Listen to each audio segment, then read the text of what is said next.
Bugün Almaniyanın Berlin şəhərində siyasi fəalların Azərbaycan hökumətinin, mənfur Əliyev hakimiyyətinin Azərbaycan xalqına, Azərbaycanın siyasi düşüncəli insanlarına qarşı apardığı represiyalara görə aclıq aksiyası keçirən, başda Tofiq Yaqublu olmaqla digər siyasi fəalların keçirdiyi aclıq aksiyasına görə Talib Bağırzadənin Tofiq Yaqubluya dəstək bəyanatını oxumaq istəyirəm.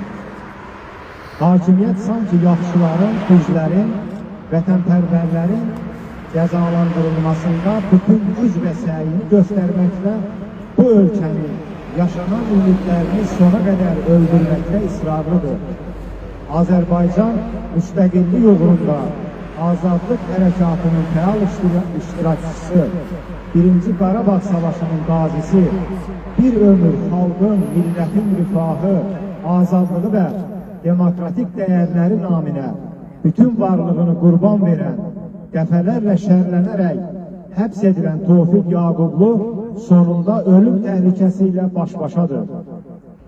Tofiq bəyin günahsız həbsinə etirazı bugün aclıq aksiyası ilə bir daha azadlıq sevənlərə çağırış olaraq səslənir.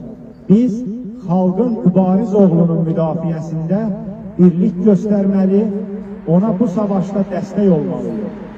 Onu ölümə məhkum edən rejimdən isə xalqın ruhuna işləyən cinayətlərinə son verməyi və onu qeyd-şərtsiz azad etməyi tələb edirəm. Talib Bağırzadə.